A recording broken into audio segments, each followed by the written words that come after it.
Subscribe کیجئے channel Islamic knowledge and poetry کو اور بیل کا نشان دبائیے ہماری ہر نئی ویڈیو کی نوٹیفیکیشن سب سے پہلے پانے اور دیکھنے کے لیے۔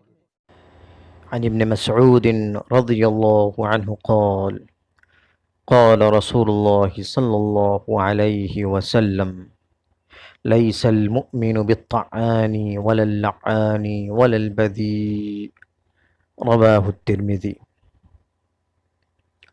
عن ابن مسعود رضی اللہ عنہ قال قال رسول اللہ صلی اللہ علیہ وسلم ليس المؤمن بالطعان ولا اللعان ولا البذيء رواہ الترمذی۔